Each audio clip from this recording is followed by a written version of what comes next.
Baiklah, video record kali ini adalah video ringkasan tentang tantangan dan peluang di era digital disruption mata kuliah perilaku organisasi. Sebelum memulai lebih lanjut, pertama-tama saya akan memperkenalkan diri terlebih dahulu. Nama saya Herculanus Trinanda Gerhana, NIM atau nomor induk mahasiswa 19104168846, kelas A1 pagi, dosen pengampu mata kuliah Pak Adi Mursalin SEMM, mata kuliah perilaku organisasi, Fakultas Ekonomi, jurusan Manajemen, Universitas Pancabakti Pontianak. Langsung saja ke ringkasan tentang tantangan dan peluang di era digital disruption. Digital disruption merupakan perubahan terhadap teknologi digital dan model bisnis yang mempengaruhi value proporsionin dari produk atau jasa yang dijual. Banyak yang menyebut bahwa peluang teknologi digital itu dapat menjadi tantangan bagi generasi Z atau Gen Z. In summary, yang pertama yaitu disrupsi adalah proses perpanjang dan mengait satu sama lain. Kedua, menimbulkan perubahan kehidupan. Ketiga, teknologi baru selalu memudahkan dan memurahkan.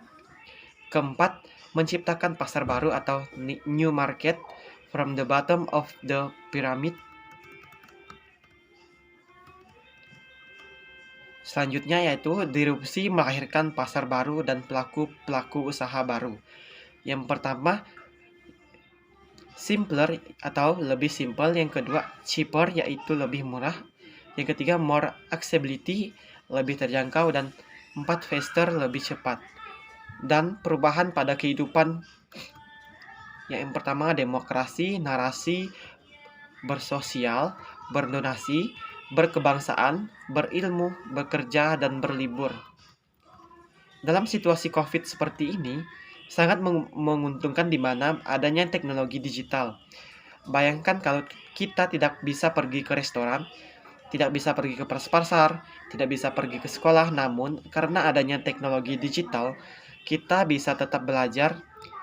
Sekarang ilmu datang ke kita. Ada beberapa perubahan yang terjadi ketika masa pandemi. 2 perubahan. Yang pertama, pandemi menggeser prioritas konsumen. Kesehatan, home, digital, fiktu, donat ekonomi, dan ledakan 10 ekonomi serta kehidupan. Contoh, sekarang kita harus membeli masker, membeli vitamin, hand sanitizer, dan lain sebagainya. Oleh karena itu, prioritas pelanggan saat ini lebih di dalam rumah. Semua aktivitas di dalam rumah. 10 ledakan ekonomi dan kehidupan. Yang pertama, ledakan kreativitas. Yang kedua, ledakan home atau sweet home. Yang ketiga, ledakan wisata atau luar ruangan. Yang keempat, ledakan konten. Yang kelima, ledakan kolaborasi. Yang keenam, ledakan kecerdasan. Yang ketujuh, ledakan artifisial. Yang kedelapan, ledakan useless. Dan yang ke-9, ledakan non-drag. 10, ledakan open science. Ledakan lainnya, investor baru, great registration, dan ledakan-ledakan lainnya. Saat ini kita sedang berada dalam 3 zona waktu. Pertama, 3 zona waktu terbelah 2. Kedua, membentuk 2 narasi yang berbeda, hari esok atau kemarin. Ketiga, kedua narasi bukan sekedar narasi, melainkan bentuk struktur, teknologi, proses, model bisnis, dan people yang berbeda. Ada 3 zona waktu, yaitu masa lalu, hari ini, dan esok. Past, future, dan present. Banyak yang kita pelajari, salah satunya yaitu yesterday is today, tomorrow is today, story of tomorrow. So, apa yang harus kita lakukan? Yang pertama, putuskan di mana Anda berada. Kedua, mindset seperti apa yang ada di organisasi Anda. Yang ketiga, yang penting sebenarnya, to stay relevant. 10 keterampilan pemimpin di era digital. Keluar dari perangkap masa lalu, customer obsesi, creating new story, exploration, ekonomi building of collaboration, menguji kebenaran, time management atau manajemen waktu, mengatur rate time tidur, profitable of benefitable, dan stay relevant. Digital disruption merupakan perubahan terhadap teknologi digital dan model bisnis yang mempengaruhi value, proposition, dan dari produk atau jasa yang dijual. Digital disruption memang menjadi tantangan, namun jika Anda jadikan cambuk untuk melakukan transformasi digital seperti optimal, menurut Maxwell merupakan sebuah teori yang mengatakan bahwa perkembangan teknologi itu selalu bergerak secara eksponensial atau bergerak lebih cepat daripada perubahan dalam organisasi bisnis, sehingga akan muncul sebuah jarak yang cukup besar antara bisnis dengan transformasi digital yang dituju. Lantas, bagaimana cara menutup jarak tersebut? Menurut Dr. Leonardus, hal yang bisa dan umum dilakukan oleh bisnis dalam menutup jarak ini adalah dengan menciptakan terobosan seperti dibentuknya gugus tugas yang dianggap mampu beradaptasi dengan perkembangan teknologi digital secara lebih cepat. Gugus tugas ini bersifat project based, sehingga akan ada pemisah antara eksploritas dan eksplorasi.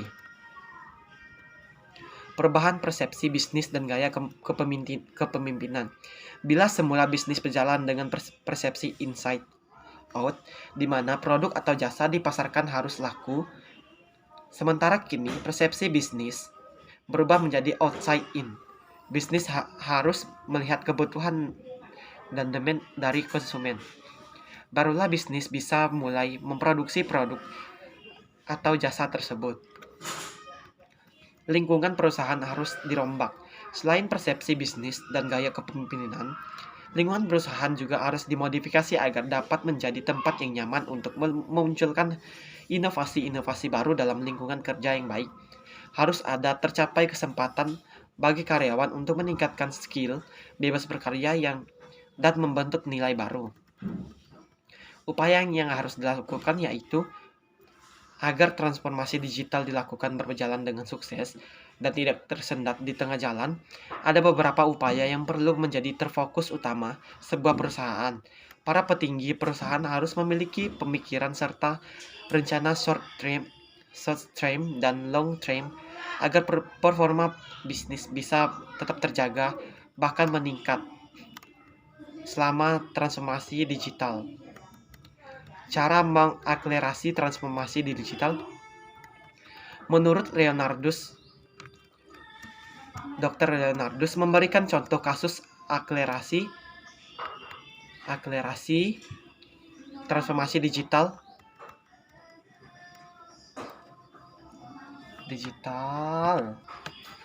Pertama adalah kompetensi utama dari PT Telkomsel, yakni digital competency. Digital competency ini mencakup jaringan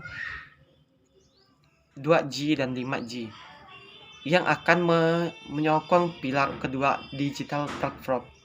Untuk digital platform, PT Telkomsel secara intens bekerja sama dengan perusahaan lain sekaligus memperkuat kompetensi utama PT Telkomsel. Contohnya seperti personalized agni atau lot dan Digi Ads, serta platform untuk analisis big data, link aja, AI, dan RPA. Tujuan utamanya adalah untuk memanfaatkan kompetensi utama PT Telkom demi meraih pasar yang lebih luas. Ketiga, hal digital service yang dibedakan menjadi dua kategori, yakni menguntungkan bagi sisi enterprise dan bagi sisi konsumen. Dengan begitu, konsumen pun bisa menikmati lebih banyak layanan dari Telkomsel untuk bisa mengembangkan digital service. PT Telkom pun turut bermitra dengan perusahaan OTT yang ada supaya layanan dihadirkan pun terjamin kualitasnya. Sekian ringkasan dari saya. Mohon maaf jika ada kesalahan dalam penyampaian video record ini. Terima kasih.